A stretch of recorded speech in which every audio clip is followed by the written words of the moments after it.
Hey y'all, welcome to hashtag Tablespoon Tuesday, where we take a deeper dive into what was on the blog this week.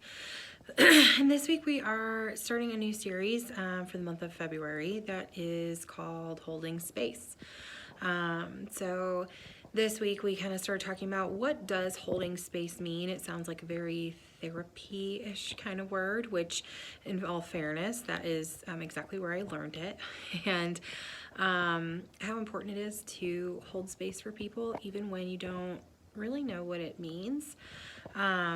So me going to therapy is kind of what facilitated learning about holding space for people. And as I started learning about it, I started realizing, like, for Grief Girl, the girl who everyone calls for grief, I definitely have blown it a lot when it comes to holding space. And that's simply because holding space is listening without trying to affect the outcome. It is donating your ears and your heart and sitting in the mess and giving the empowerment to the grief warrior that they do know what is best for them and what they need. They just aren't trusting themselves right now. And it's kind of your job to, as the person holding space for that person, to kind of encourage that they do know.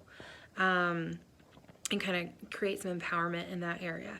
So, I talked about, I had a mama call me probably about 6 months ago and say that, just kind of talked me through her story, and she had just lost the baby. She just found out. She's on her way to the hospital, and the whole time I'm talking to her, all I can think of is like, oh my gosh, you have to tell her this, and you have to tell her this, and you have to tell her this, and don't forget to tell her this, and make sure you do this. And it really took me away from being present with her, and that's what she needed. She needed the gift of my presence. She needed me to actively listen and really hear her. And I was listening to respond, and not necessarily, not in a bad way, not like when you're in an argument with someone and you're like, oh, I have to counteract this point or what have you. It's just more like trying to remember all the things that I want to make sure I tell her.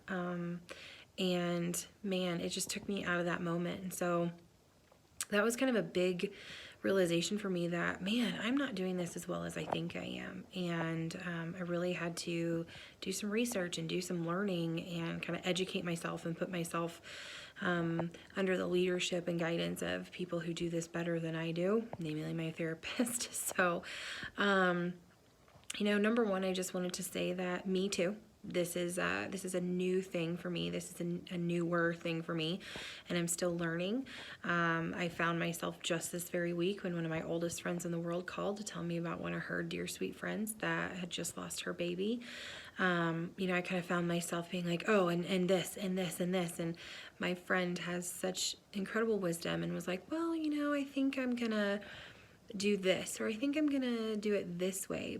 And she was right. She was 100% right. And so I found myself sliding back. And so then I talked to another grieving parent yesterday, and I made very sure to kind of follow my closing your mouth and opening your heart and your ears and really listening actively, and just being there and sitting there in the mess, and just lending them your time and lending them space just to kind of get it all out. One of the quotes that I added this week was about creating a container. That's the other way that holding space is referred to, and creating the container is basically creating a metaphorical bucket for them to emotionally and verbally vomit into. And as soon as I read that quote, I was just like, yes, that is exactly it. So I wanted to make sure I told you guys that. It's a great metaphor to kind of start thinking about this. And so make sure you stay tuned. These upcoming weeks, we're going to talk about how to hold space for your partner, which is a big one. How to hold space for your own grief, because I definitely suck. I suck at self-care. I'm so good at taking care of other people, and I suck at doing it for myself. And then just holding space for other people in your life. What does that look like? So we're going to take a deeper dive into that. So make sure you check back this week and the weeks coming ahead as we kind of go through this together and really learn about holding space for people. Have a great week, y'all.